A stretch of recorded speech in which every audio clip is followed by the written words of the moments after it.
Well, hello, my friends. Thank you so much for being patient. As you know, I have not put out an episode in a little over a week and a half. I have been quite busy with the little one, but I plan to do a lot more episodes. I got a lot of great guests lined up, but I wanted to hop on here because I was a guest on someone else's podcast. My buddy Dylan Schmidt, great podcast. You can follow him in the description below. He's on Instagram at digital podcaster. But what's great about Dylan is he also is a new father and he's a business owner like myself. So we talk a lot about kind of that struggle in the battle, especially in the first couple months here. So it was just a really cool exchange of ideas and thoughts, and I think you're going to get some value out of it, whether you're a parent or not. But I wanted to share this not only so you can hear the episode, but I wanted to shout out Dylan because you need to go follow his podcast as well. Talks a lot about content, the digital age, and if you're into like innovation and kind of that perspective about being a creator or hearing from creators, he's got a great podcast as well. So give that a listen. I'll link everything in the description below. Also, side note, as a new father, because we talk a lot about that on this particular episode, I did leave a list, an idea list that I created with the wife. And it's everything we bought from maternity, like leading up to it, leading up to having a baby. And then, of course, having a baby, the postpartum stuff, all the things that have kind of helped get us through everything. I created a list on Amazon, so you can check that out in the description below. And I think that'll help you, if you are a new parent, because I know we forgot to buy a lot of things until like the baby was here. So I created this list to just kind of to help you out, just like it helped me. So hopefully you get some value out of that. That is below. You could check that out. But without further ado, I wanted to get into this episode. Again, I'm sharing this from Dylan's podcast, so make sure you check him out on his show. But Dylan, if you're listening, thanks for having me on the show. Let's do it again. I hope you enjoy. It's just funny. It's funny, the way you tell the story and everything.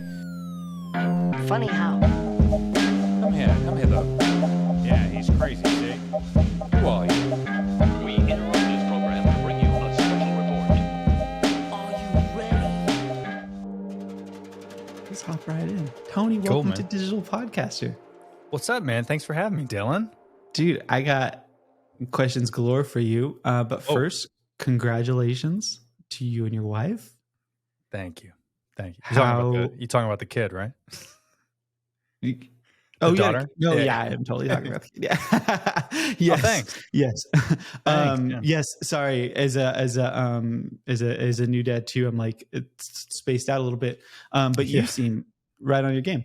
How are you doing? And how's your wife doing? And you're a busy man. So like, how's it going? How's the transitioning? Thanks, man. I appreciate that. Yeah, it's as you know, so she's a month old tomorrow, actually.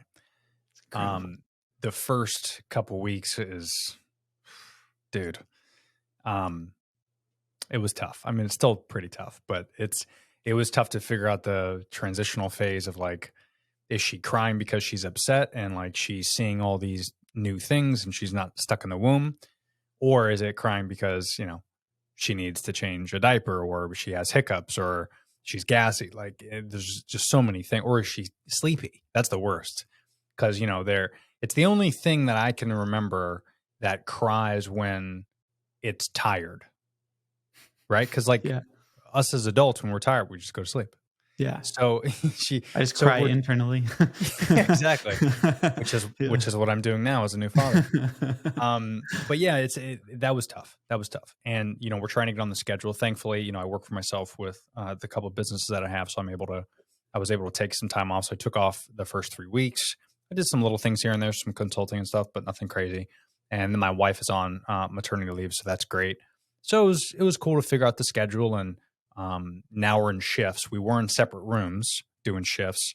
This week we started doing in the bedroom still shifts, which is kind of a challenge because we're also like in this weird phase of my wife will take the first shift, but then every time my daughter Camila, every time she gets changed, she freaks out like bloody murder. And then of course you change her and she's fine. So like me, I'm trying to sleep in the bed and my wife is changing her. And it's like that 30 seconds of like, is my wife twisting my daughter's arm? Like that's what it sounds like. She screams so loud. And then I wake up real quick and then I try to go back to sleep. And I'm such a whack when it comes to sleep that I sleep really good right away. But then if I get up during the, if it's 3 a.m. and I just spring up, immediately I'm like, I just need to work now. Like I can't reset for some reason. So that to me is the challenge. But my wife, she's sleeping like a baby. She's great. So Dude, and that's probably probably most important, I guess, right? Right. I know they say the cliche happy wife, happy life, but the reality is, especially after something like as physically traumatizing as giving birth, it's like to be able to sleep, it's like, hell yeah. Oh, for sure. Yeah. I was I'm the doing everything same I as you, could man. to try to make sure she gets enough sleep. Cause also too, the last thing you want is, you don't want the wife or your partner, especially a woman who's had to deal with labor. You don't want her to deal with being upset because then that goes on the kid, but it also goes on the spouse too. So it's like, then you got two upset people in the house. You got the baby screaming and you got the wife screaming. It's like, you got to make one of those happy. So Yeah, 2 versus 1. Yeah. Yeah. Yeah. I'm the same as you with the sleep too. If it's like I'm up at 3 a.m., I'm like, let alone if I happen to look at my phone and start seeing oh, there's stuff going on. There's news or there's something interesting, you start going down a rabbit hole. Next thing you know, it's like, well, it's, whatever o'clock. Yeah. Might as well get going. Might as well get going. And isn't it interesting too? We're so used to as adults or at such, a young age, we just use our voice to communicate. And now you have this thing that can't communicate other than a couple different patterns. You can pick up on a couple of them, but still picking up on them is so hard. And there's such a learning curve of what does this mean?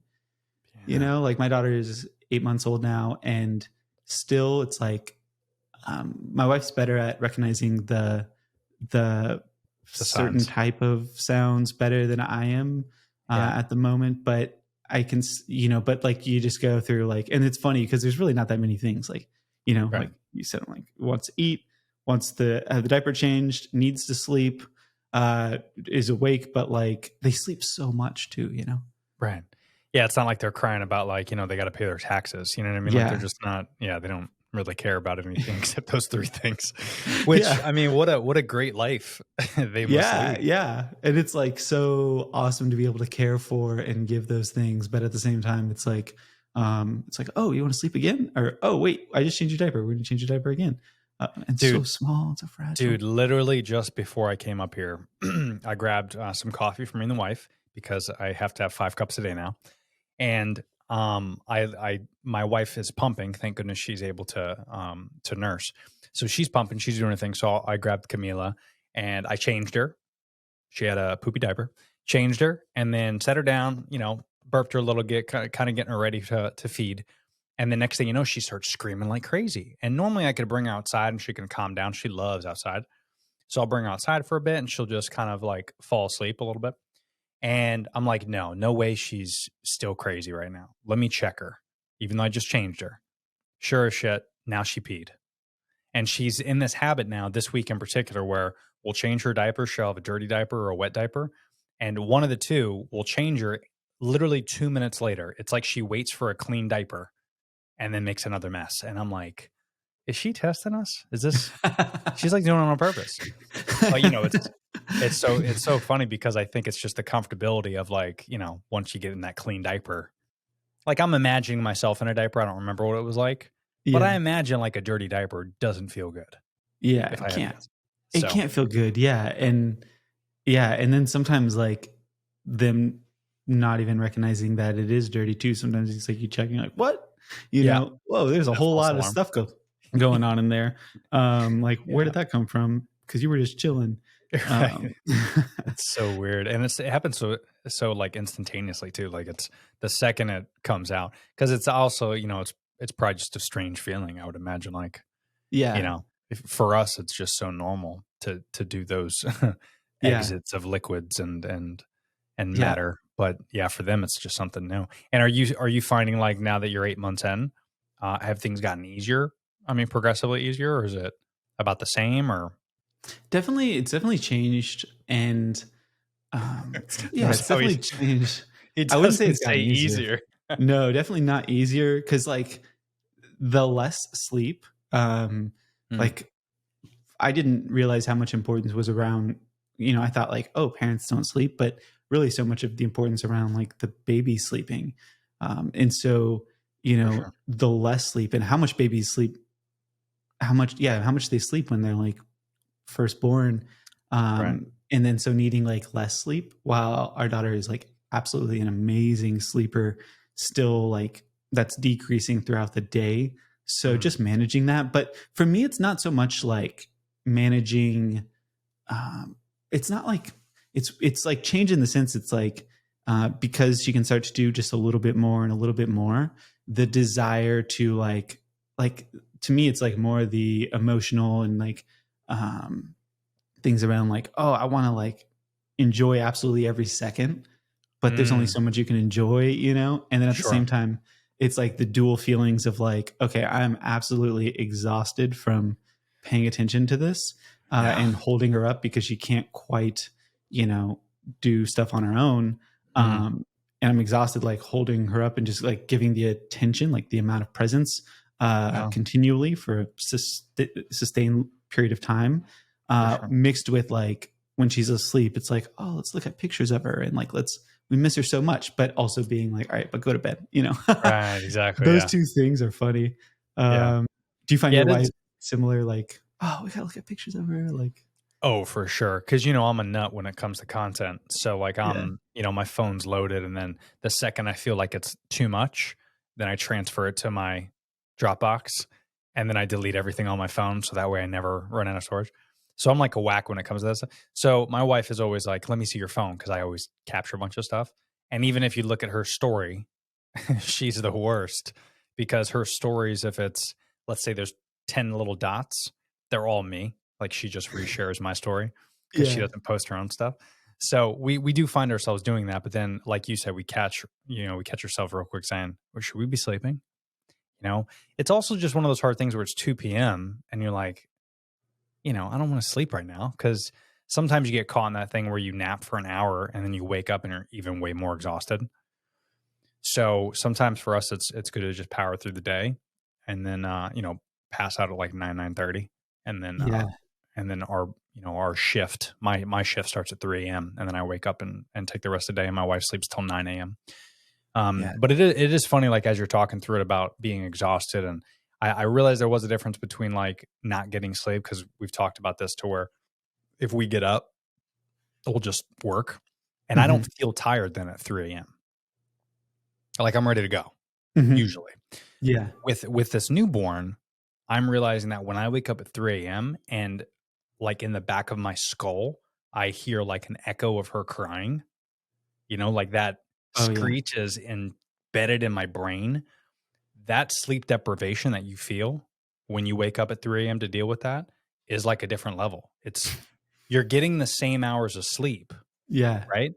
Which isn't a lot. Let's say you're getting 5 hours of sleep. Before a yeah, kid, 5 hours of sleep, I could conquer the day. I could do 5 podcasts. I could yeah, work out. I could go for a run. Getting 5 hours of sleep with a newborn is like, I didn't get any sleep. I'm yeah, so pointless. I'm walking around like a zombie. I'm pouring like my coffee into my Yeti cup and then I'm putting like, Gatorade in the Yeti cup after that. Like I'm just so fucked up all day. yeah, It's a different level. It's so fascinating how yeah. your brain reacts to that type of stuff. Yeah, and like I like to think of it like, especially for the first one, like they say Right. like, oh, after the first one, it gets easier, whatever.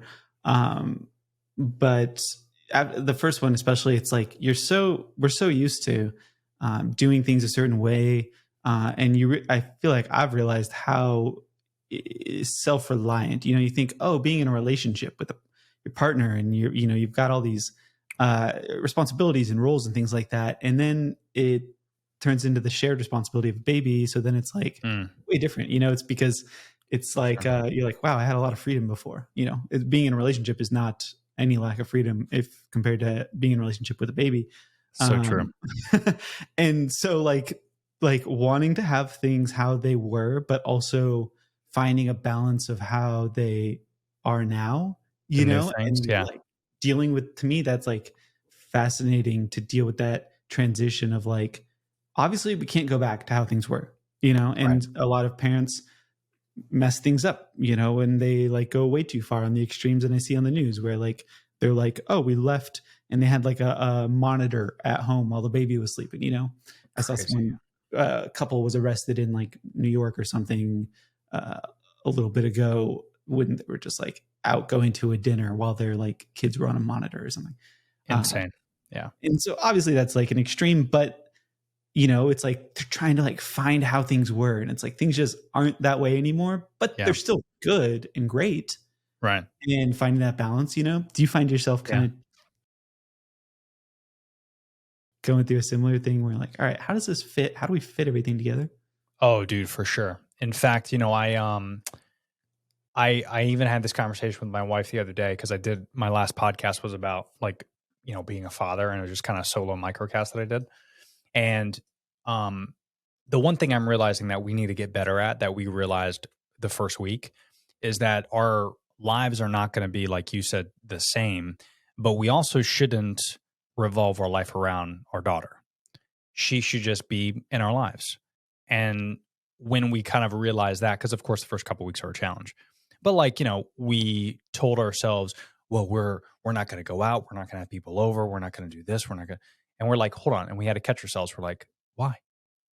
We just need to go out, and she's just a part of our life. And I hate to compare this, but a lot of people can relate. It's like having a pet. You don't stop going to coffee shops. You go to coffee shops that allow pets. And that's kind of how we started thinking about things like week 2, once like we started, being calm to each other, because the first week is a challenge. but then once we figured out, yeah, it's like, you take her. No, you take her. Like we're just arguing. I took her already. I don't know this. You got more sleep than me. You got 30 minutes more. Exactly. Like you like have a chart comparing each other's like to-do list. But then once we realized like, this is just such a, like we have such a great relationship. We had a great relationship, and we still do have a great relationship. But now our relationship is even better because we're adding just something to it. I think a lot of people, unless you're irresponsible, I wouldn't say this to irresponsible folks, but if you're pretty responsible and you can handle mortgage and you can handle saving money and, doing adult things like paying taxes and stuff, if you can handle that, I think you can handle a kid, because a kid is a lot of work. It's a lot of money, but it's just another thing. And I think a lot of times we get caught up in like overanalyzing what a kid is, because it is a big deal. I mean, you're raising a human. I'm not downplaying it. I'm just saying that if you're mature enough to handle certain adult things, it's just an adjustment. It's not really like this crazy nuclear bomb that goes off in your life. Like everyone thinks that, like you still hang out with friends, but if your friends have kids, you're more likely to hang out with them. It's not this thing where you don't have friends anymore and you can't have a drink anymore. It's just not the case. So we realized that early on, to where we have to have a conscious effort to involve her in our life, not have her revolve around everything. Because that's where I think people start, like marriages in particular, people resent each other, because maybe like I couldn't work out because I'm big into health. So like if my wife says I can't work out because I have to take care of our daughter, there's going to be a resentment there. So we just figured out a schedule that makes sense for both of us, that I can do my thing, she could do her thing. And of course we take care of our daughter. So sometimes I'll bring my daughter in my gym and I'll just have her in the stroller and, she'll watch me work out. She probably doesn't have any clue what I'm doing, but she's watching me, and, I do what I have to do to maintain my sanity in my life. And I think that's the key to parenthood. Yeah. And I totally get that. And one thing I thought of when, especially earlier on, not so much at like now, just 8 months, but I think like the first 6 months, probably, I was like, I get it. I get why father, like just go stereotypes or generalizations for a second, but I get why dads just like book it and take off. Like I totally get it. Not that I have any desire, of course, to do that, would never in a million years, but like I get it, because they're like, it's a lot, and they can't handle it, or they're just like, I need some relief, whatever the reasons are. There's a bunch of reasons, but I get it. Yeah, and I can empathize in a way with like why they're just like, whatever I got to do to make this easier, because I don't even want to have this life, Yeah. And I'm like, I mean, but at the same time, I would never do that because also I'm like, that's like the weakest way out too, and that's For sure. not at all, and I know that you're the same way too. Like we're super similar in that way, is like, we're not going to fall to like the challenges, we'll rise to the challenges. And, so many men can't, they just like take off and they want a more relaxed situation, Yeah. And the funny thing is, it's like, you can't escape it. What are you going to go do? Start the cycle over with another girlfriend in another state? Yeah. What, And as men, we're so, we're just hornballs. So we don't think to ourselves, well, we don't have to deal with that if we just don't have sex or if we use protection. But then the guys out there are like, protection sucks. It doesn't feel the same way. And we're always making excuses to like have unprotected sex. And then when that happens, we're like, fuck this. I'm out. I don't want to deal with this. And it's just so funny how when we're stuck with that, it is kind of eye-opening. I could imagine, to your point, I could totally see it. I definitely had that thought like the first week. I get it. So I also think that's why it's really important that if you are going to make that decision, going back to like being an irresponsible dad and leaving, if you are going to have sex and you know that there's a 1% chance that you might get a woman pregnant, like if you can't handle your booze, don't drink and have sex, like, because then you're going to forget to wear a condom and all this. So if you think there's a 1% chance that you might, then you need to understand that that person needs to be the person you're going to be with, because you need a solid partner. Because I did realize that where our relationship is tested, it's almost like, you ever try to build IKEA furniture with your partner? Yeah, dude, that'll test your. I've never done it with my partner because I'm just like, let's just do this alone, unless I need to like flip something over. Yeah. But I'm not that much into pain, like that level of pain, I should say.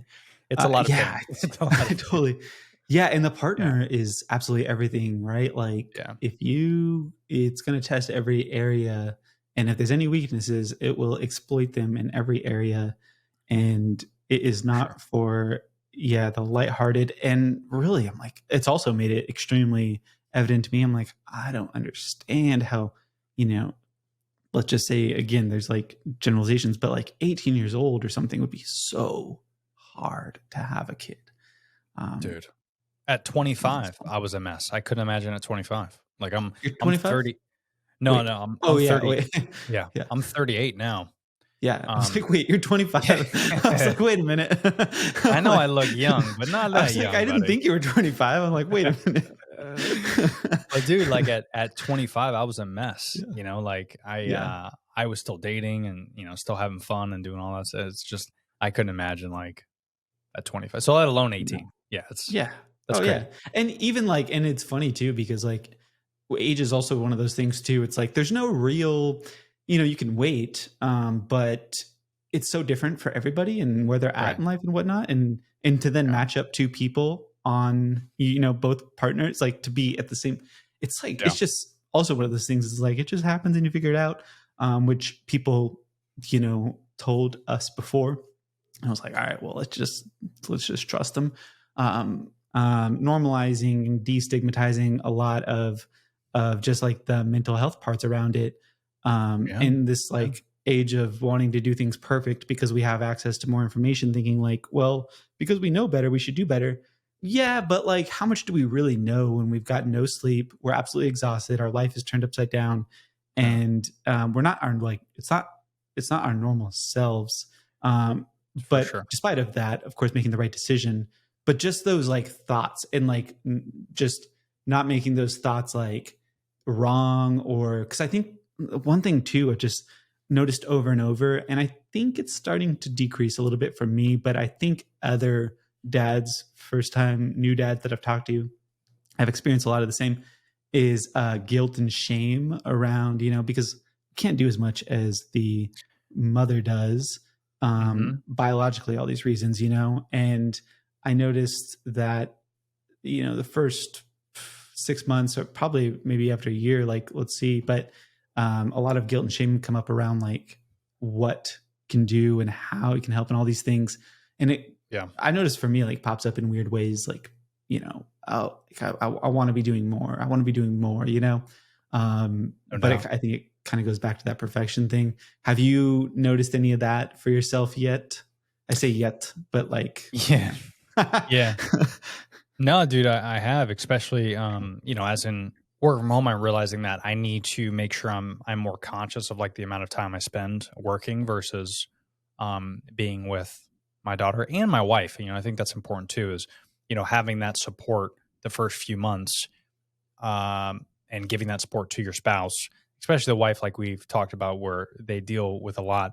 The one thing the guy can do, and I had this conversation with my buddy who's also a new father, and we're like, do you ever feel bad like we couldn't give birth, and are we doing enough for the wife? And I think the answer is no, you're not, because what we supply is similar to what they supply in terms of not the physical act of labor, but, and I've talked about this on social, the act of us helping them get through labor. And I helped, my wife, I don't know if you were able to as well, at the hospital, contractions, rubbing her back, being there for her, talking, to her and calming her down. And, that again is just like we can't have a baby without our wives. They can't really give birth without us. So I think, by the way, they're not even close in terms of the work. But yeah, I think yin and yang, it's important during that process, but also, when the baby gets home. So like if my wife, she never tells me that she needs a break because she wants to be with her daughter as much as she can, which I get. So occasionally I have to kind of get really good at reading her, which I have over the years. And I look at her and I go, you need a break? And she's like, no, it's fine. No, I don't. I go, babe, I got it. Go relax. It's okay. Let me make you a tea. Chill out. I got you. So I think the wives need that. Just like we need them to give birth, they need us to be with them for the next, infinity years.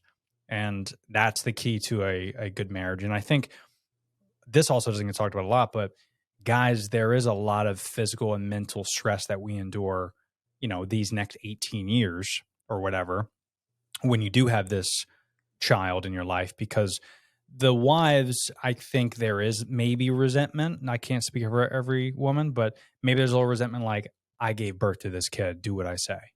There's that. But then there's also like the guy that's like, I work a shit ton of hours. I work hard for the money. Don't spend my money at Target. So there's also that, right? So there's this constant struggle and battle. And if you could figure out not to push each other's buttons, to find that median of like looking at each other when you're about to pop, identifying it, being honest and saying, hey, relax, let's take a breather. Let's separate rooms, do what we got to do to come back to earth. I think that's how you can kind of control the relationship so it doesn't spiral out of control, because that's, I think, a big reason why people get divorced is resentment. Whether you have kids or not, it's just that resentment. When you're telling one person they can't do something, or when it gets too hard for one person and they don't communicate it, that's where the issues come into play. So we've been really working on that these last few weeks. And I don't want to say we've mastered it, because I don't think we ever will, but we're going to constantly work at that. And I think, that's a good step. totally. Yeah, I agree. That communication, I think it was like a month in or something, or maybe it was a couple of weeks. I don't remember exactly when, but I remember at some point I was like, it felt like, because my wife and I just care so much, and it felt like taboo to like say anything bad, because we have this beautiful daughter that we're so over the moon with, and it felt like, oh, we don't want to say anything bad, but at a certain point I was just like this sucks, like something about, I forget what it was, but like something I was just like, I just got to call it out. And I was like, and I'm not saying obviously she sucks, separating the two, she's absolutely incredible, we're like, oh, perfect. And but just like also just communicating like, it sucks not sleeping, it sucks this and that, and doesn't mean like it's the partner's fault, doesn't mean it's anyone's fault really, just the situation just sucks, and acknowledging that it sucks started to make it suck less, because then it wasn't like we were trying to like hold this thing of like, no, we should be this, or we should just acknowledge the truth. And the truth is this freaking sucks right now. And it doesn't suck all the time, every day, every second or anything. It was just like, there were certain parts, and that freedom to not have to like get things, just to be able to fully express like when something sucks without like, just being in misery and being like, oh, it does suck. How's this ever? like, just not being so attached to it definitely helped. So, and you work from home, so we're like so similar in that way too. And I just want to recognize too, because I'm also like talking back in a way, thinking of like myself just earlier this year. When if I ask you something, it doesn't, especially doesn't mean that it can't change or look different or things like that. It's kind of more just like how you're thinking about it now, because I know for myself, like usually like if someone was asking me something, I have a pretty good idea around like how I'm seeing things and what they'll look like and all those things. There has to be just an acknowledgement of like, if things are constantly changing and evolving, and you're figuring out like new ways and how you want to do things and what works best for you. And so like, I say that because as I like talk with you, it's not like, it's an evolving process, not like, and the same it is for me. Like if someone was asking me, on one hand, I want to like say like, this is what I'm doing and this is how it works and great and whatnot. But like the reality is it's like, it's going to change, like whether it's next week, later today, in a month or whatever, it might look totally different. So how are you kind of dealing with the work from home situation? Because I know for me, it was like, I'm like, this is taking another level of focus I've never had to extract before. Yeah, I definitely, I didn't think it was going to be as hard as what it is. I thought, because I've always worked a corporate job for, I don't know, up until maybe like 4 years ago. And then I started working for myself. But I've always worked for a corporate job. And in hindsight, I think it might be more of a challenge working at a corporate job. However, there's this also level of difficulty that's added onto the cake that you don't think about when you work for yourself and have a child, is the fact that when you work for a corporate job and leave 9 to 5, you're not dealing with anything except the work. So when you're working from home, you're trying to do calls or podcasts or emails, or in our case, we're creating content.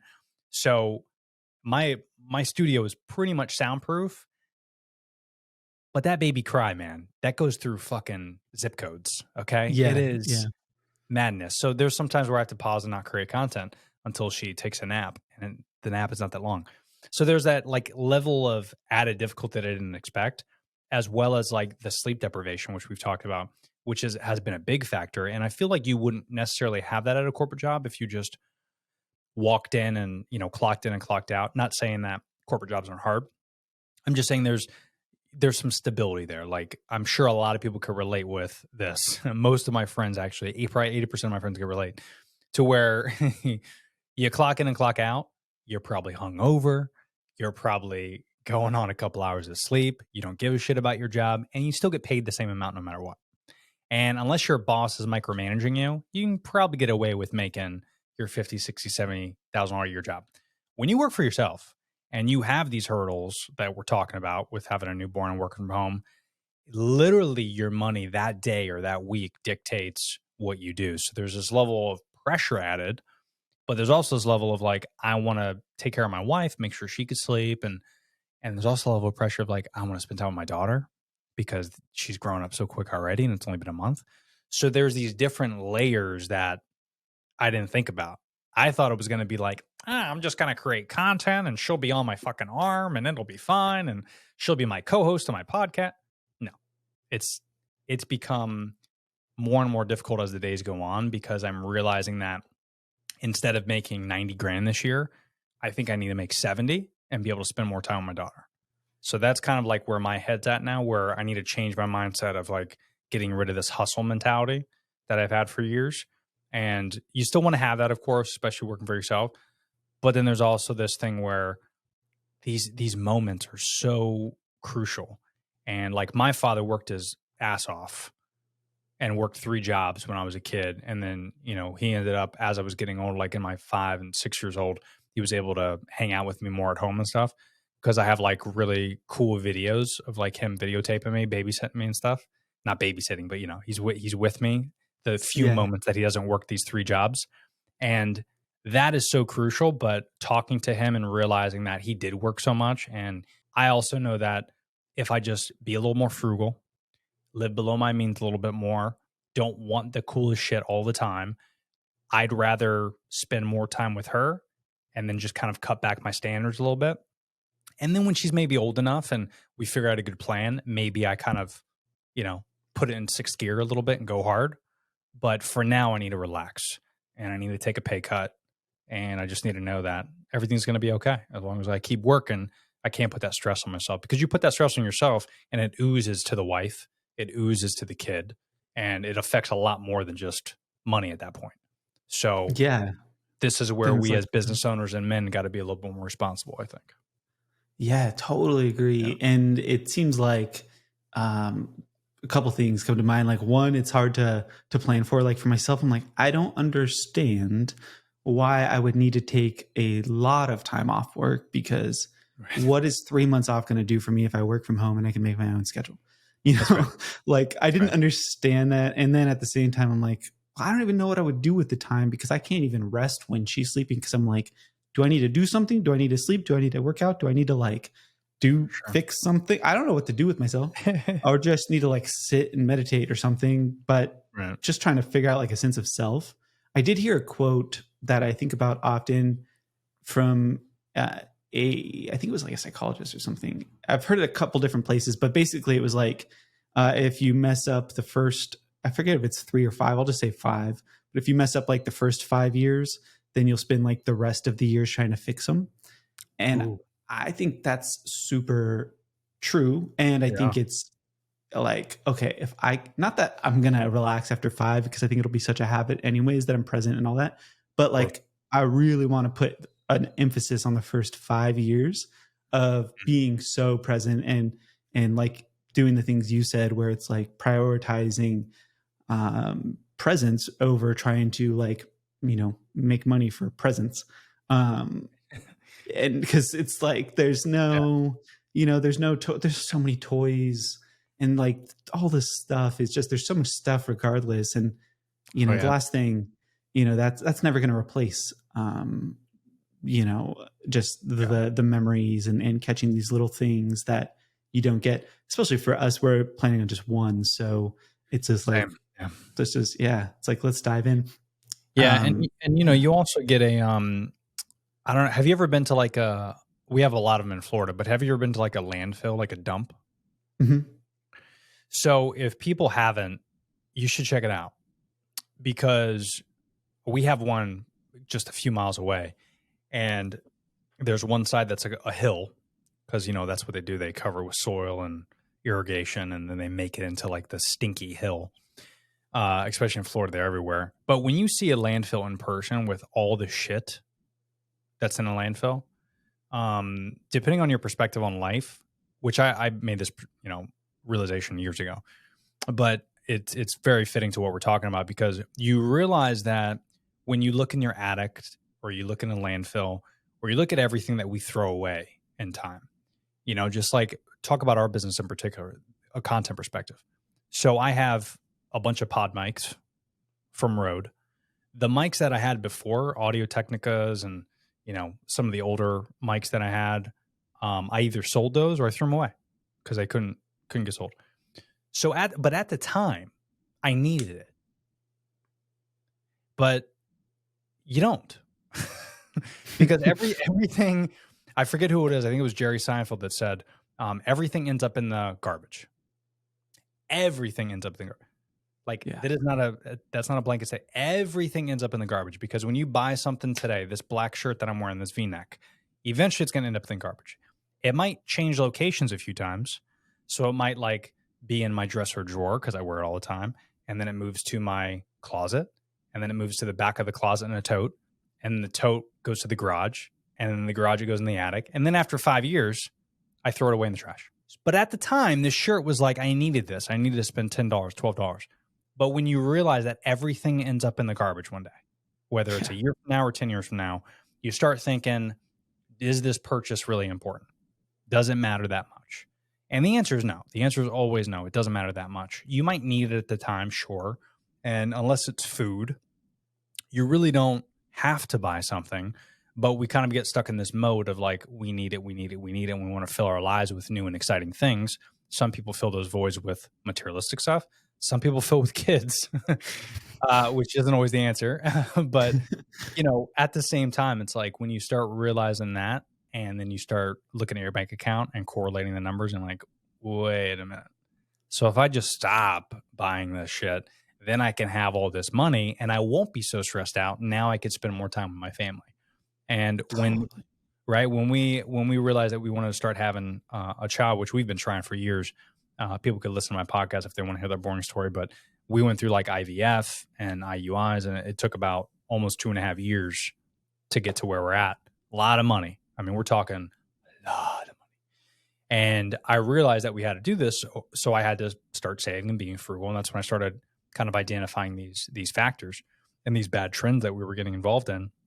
So then once we cut back and realized that, now I'm kind of in this mode of like, I've been doing it for so long because we wanted to have this kid, where I'm like, I like doing it now. I don't like to splurge anymore because it's just less stress. Because when you want the new iPhone and you want the new this and the new that, it's like you work to buy those things. And that's crazy. Now I'm like working because I want to take my daughter to like Italy when she's 2, you know? And people are like, she's not going to enjoy it when she's 2. Yeah, you're right. But I am. Yeah. I'm going to enjoy it. My wife's going to enjoy Yeah. it. The only reason we want to bring her is because she's part of our life now. You know, it's not, Yeah. we're not doing it for her. You know what I mean? Like we'll go to Disney, we'll go to Disney or the aquarium when she's able to understand images. But now it's Yeah. like, you know, we want to save up and do those things. So it's like, do you want to do those trips and do you want to experience life, or do you just want to buy, you know, new things all the time? So Yeah, like what is what are you supposed to do? Like, oh, she won't remember. It's like, okay, but it's like like what what? are you supposed to do in the meantime by that line of thinking? Are we just gonna just sit and watch TV? Yeah. Like what we're gonna pause everything until she gets to a certain age.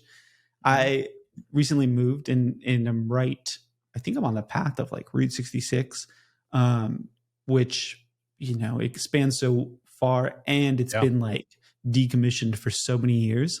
But I have been like kind of exploring it a little bit and just probably an age thing, a kid thing, just a life thing, state of America at this point. But I've been like really into like consumerism and just kind of like how things are and where things were, because Yeah. Americans especially have such a fixation on like the past. Mhm. And Route 66 in particular, like I drove down it a couple weeks ago, just like I'm gonna go as far as I can go. And in the time I had, and just so depressing seeing like all these buildings that just are just basically kind of rotting, because it's not, parts of Route 66 is just like a snapshot into how things were, and Sure. looking at like what the American dream that was kind of like not promised, but they were trying to build things up as, and then where things are now. There's such an emphasis on like flashy and Mhm. buy this thing and have this thing, and the reality is like now like life is just a sense of normalcy, like even just the white picket fence of just a sense of balance is, people would be so excited about that. Like let So funny. alone Yeah. like, so just Yeah. to go like on a trip and all these little things, like finding the gratitude and just the little things versus like For sure. some Yeah. huge thing. I don't know if that makes sense. Well, and the American dream, you say that because I even I was shooting the shit with my buddy who's from Italy, but he lives in America now. He was on my podcast a few episodes ago, and he was talking a lot about the American dream. And he's from Italy. He just moved here like 5 years ago. And I go, I get what you're saying, but would it be an American dream if people didn't talk about it? What do you Like, mean? Mhm. so think about it. So we're told it's the American dream. Why? Yeah. Like Because where does they that come from? Yeah, because they told us it was the American dream. No, Mhm. that was a way for us Americans to bring people over so that they could pay taxes and so they could work for us and that we can grow and be the best country in the world. The American dream is whatever you want it to be. The American dream that we think it is, if you ask people that are in their 70s now if they accomplished their American dream, the answer is probably going to be no. Because at the time, it was one thing and now it's another. Like Totally. my buddy who is from Italy, now he's a TikTok star. Like he's got 500,000 followers. He's making money off TikTok. He's making like $4,000 a month off TikTok. It's 6 figures. He's making off TikTok. He lives in America. He couldn't do that in Italy. So his job to open up like a brick and mortar VHS shop and, get 30 grand a year and buy a house, white picket fence, and all that. That's not the American dream anymore. So it makes you think, what is the American dream? Because it's not that anymore. So what? The American dream changes constantly, but America didn't like relocate. What do you mean? Well, it's whatever we decide it to be as Americans. So that to me Totally. is the fascinating part. Like if your American dream is you become a content creator, you open up maybe your own business, you make a lot of money, you save money, and then you move to Europe. That's not a bad American dream because you wouldn't be able to do that in, New Guinea, right? So there's Totally. certain levels you just got to figure out what you want to do. And I don't think there's a right or wrong answer. America gives us a lot of opportunity, but it's just so funny how we always put this idea of what the American dream is. But nowadays, I don't know if America is the best place to be because you could do a Yeah. lot of the stuff like what you and I do. I can't speak for your Mhm. business as a whole, but I know you're doing well. But I think you could do that in Australia or Oh, Canada, 100%. right? Like, Yeah. and If I maybe was single, I probably would be all over the world too. I'd be like, same, where is he now? I don't even know where I am. I'm just somewhere, same. What I look, and I don't want this to be like, the next 5 minutes me bashing America, but it's funny because I talk a lot about it on my show where you could do whatever we do now somewhere else, but I think you'll have more money because shit's not as expensive. Like, Totally. for example, you would make more money working for yourself in Florida than you would in California. Why? Totally. Right? Taxes, like price of living, like it's no brainer. So Yeah. it's not far fetched to think that if you go over to Italy and open up a business online or in e-commerce, you'll have more money and maybe a better quality of life too, right? Because the views, the people, the food. I mean, Italy was just, I think, the first country that just banned artificial ingredients in all their food. Like you can't have no company can have food that has synthetic ingredients. It's banned Wow. in Italy. It's the first country ever to do it. So that just goes to show you, like, okay, so now I'm spending less money on food. I know it's better for me. I might live longer. So I don't know. Do I want to open up a brick and mortar in New York City anymore? No. So it's like, what Yeah. is the American dream? I don't know. It's Yeah. fascinating to think about. Oh, yeah. I love this too. And it's something I think a lot about it because I think it's, so much is tied to identity, personal identity, Mm, but personal identity was such a thing. And I've been Vance Packard has wrote a few really good books in the 50s on this idea of like the consumerism and basically like how did this all start? Basically like, like a lot of it's just to sell more stuff after World War II, right. because personal identity wasn't, people didn't have extra money to be spending on personal identity. Like it was function and yeah, it was class and all these things, but really it was like, it served some type of purpose or in some way of thinking, not like Right. I need to express my individuality because we're trying to like churn butter and like figure out a light bulb, Yeah. so after World War II, people had more, expendable income. And that's when like you started seeing, because, also think about cars. This is something I've been thinking about a lot lately Oh, yeah. and reading a lot about is cars where you didn't refer to like the car model as much. Yeah, they had the Model T, but like if you look back at like cars, especially in the 30s, it was like, this is a 39 Ford. Right. Like Ford what? This is a 39 Ford. And then after World War II, really in the 50s is when it started to like pop up in designs. And it was like Cadillacs with the fins. And every year they needed to make more money. So what did they do? They introduced new colors and new designs. And the new designs and colors were really only there to make the old ones look outdated. So people wanted the new ones. That's right. But that is, just a trap. And that kind of Yeah. became part of the American dream, Marketing 101. Yeah. Have a Yeah. message and get it out to as many people as you can. And that's what drives capitalism is, Yeah. the Jones effect is Yeah. giving you something that, you can't have, but you're going to work your ass off to do it. And that's the difference Yeah. between our country and others to where, I keep bringing up Italy only because it's fresh in my mind. But Yeah. when my buddy was over here, like he flew over back home to see his family in Italy. And the whole time he was there, he's like rebuilding Fiats and he's like just messing around in the country. And, he's hanging out with his grandmother, picking vegetables and stuff.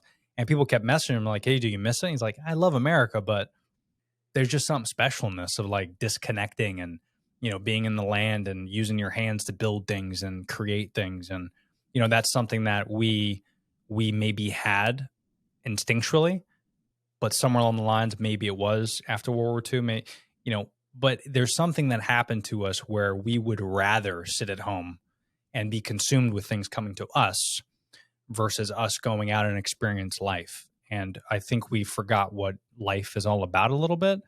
And then when we're talking about this, people are like, well, but TikTok's so fun, and the new iPhone is so great. And, I love this new restaurant. And listen, if that's how you want to consume, that's how you want to use your life, that's okay. Nothing wrong with that. But don't get it twisted. That's not what life's about. And I think when we full circle going back to having a kid, it kind of all changed because I looked at my screen time on my phone these first few weeks.